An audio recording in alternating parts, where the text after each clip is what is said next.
The gaming brand Black Shark and the MediaTek Helio G88 processor from 2021. Sounds like a joke, right? But it was with this exact combination that Xiaomi rolled out the Black Shark Pad SIM tablet in November 2025. Almost a year has passed, and I have only one question: what was I thinking when I bought it?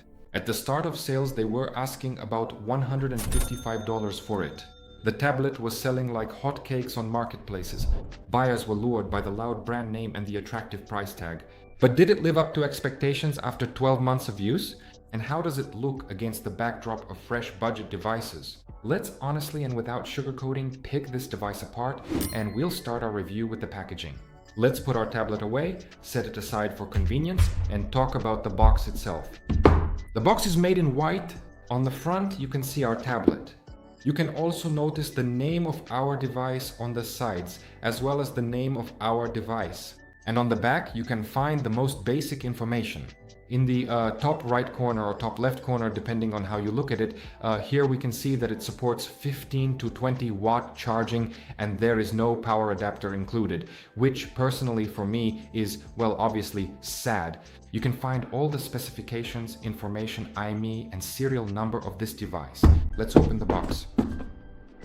Inside the box itself, as you can imagine, there will be the tablet itself, wrapped, I'll show you now, in this kind of film.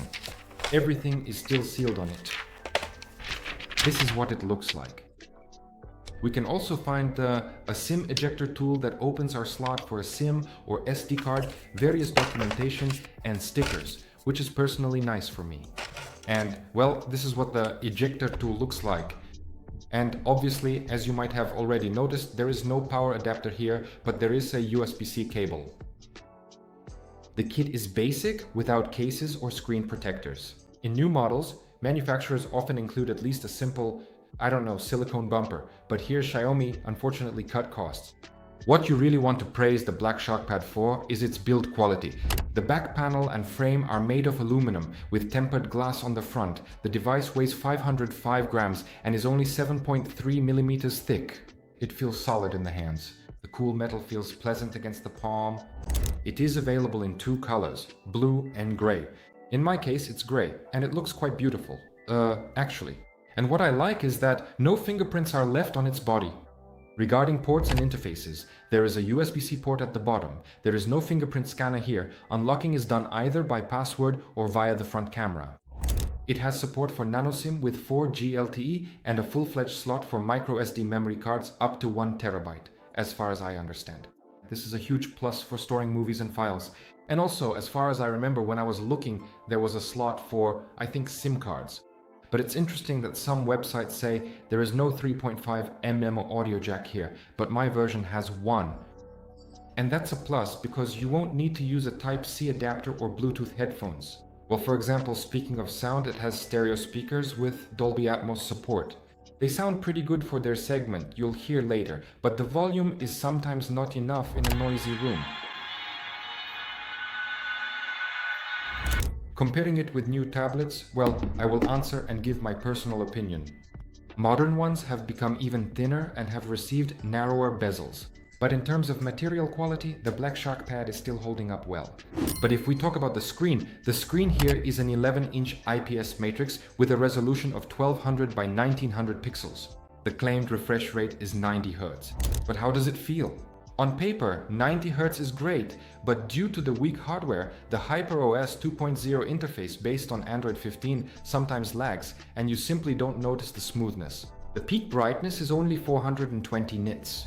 Indoors, this is enough, but near a window or outside on a sunny day, the screen turns into a mirror. The colors are normal, the viewing angles are decent, but it's far from the saturation of modern AMOLED screens or brighter IPS displays in fresh models priced at $150 to $180. But let's move on. And next up is the camera. For me personally, the camera in tablets is a secondary thing. But you can't just ignore them. The main camera here is 13 megapixels with face detection autofocus and an LED flash. The front one is 5 megapixels. The camera app is as simple as it gets. Essentially, there are only two modes here, standard photo and video.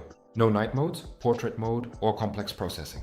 Personally, for me, this is a bit strange because, for example, in 2025 there were definitely tablets, well, obviously a bit more expensive, that had, well, much better and much more expanded selections of various modes. For example, even if you take an iPad from previous years, it is much better in terms of both photo quality and video quality. But video recording here is also limited, and that is the main downside. Only 1080p at 30 frames per second, both on the main and front cameras. And it's fine for photographing a document or hopping on a work call, but not for everyone. Taking a nice shot for social media? Definitely not.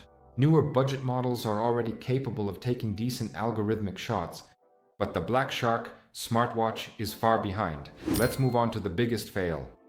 The device is called Black Shark. The brand is supposed to be a gaming monster. But what's inside? Inside is a MediaTek Helio G88, built on an ancient nanometer process with Mali G52 MC2 graphics. The memory options here are, it seems, 6/128 GB or 8/128 GB LPDDR4X. But in numbers it looks like this. AnTuTu10 is only about 339,000 points, and Geekbench 6 is 421 points in the single core and 1,360 in the multi-core test. And what does this mean for you? And for what tasks is it suitable? I think for watching YouTube, reading books, browsing the web, or working with spreadsheets, it will be perfectly fine. Well, for example, if we're talking about games, simple match 3 games or casual games, they run perfectly. Well, for example, if we take heavier games at maximum settings like PUBG Mobile, you can only play on low to medium settings at 30 to 40 frames per second. For instance, Genshin Impact is just pain and suffering. Even on the lowest settings, you'll encounter freezes and frame drops.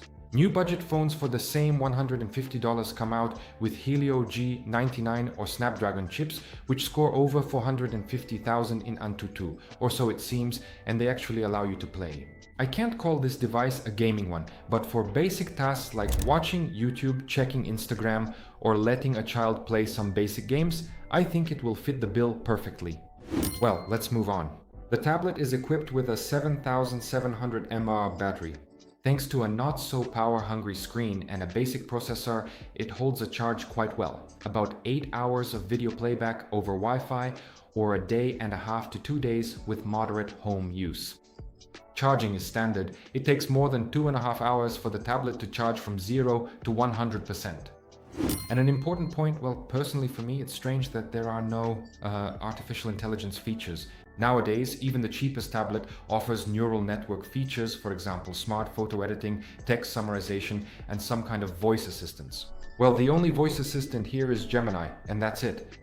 And I haven't noticed any other features here. Perhaps I'm mistaken. If I am mistaken, write about it in the comments. This is an absolutely traditional old-school Android tablet. And let's wrap things up. The pros of this device are its high-quality metal body, decent battery life at 7700 mAh, support for LTE cellular connectivity, and memory cards up to 1 TB, as well as Dolby Atmos stereo sound. And what I also like is that it has Type-C charging and a 3.5mm port. But the downsides are the weak, outdated Helio G88 processor, a screen with only 420 nits that gets washed out in the sun, the lack of a fingerprint scanner, primitive cameras, and a complete absence of AI features. As for the idea of buying it a year later, if you're considering it as a gaming tablet, I think yes. Actually, not just I think, but 100% yes. For example, giving it to a child so they can watch, I don't know, YouTube Shorts and TikTok, or just play on it, I think it's an ideal tablet. But if you're going to work on it for 3D designers, for artists, I think it won't suit you at all. If you love gaming, it won't suit you either. But once again, if you look at it as a simple bedside tablet for movies, YouTube, ebooks, and web browsing, the device handles these tasks perfectly. The metal body feels nice to hold, and the battery lasts a long time. However, buying a Black Shark Pad 7 new for $150 is definitely not something you should do. For the same money, much more powerful models with bright screens and powerful chips have appeared on the market. And now, write in the comments if you have this tablet and how it's working for you. Like the video, subscribe to the channel, and I'll see you in the next one. Bye!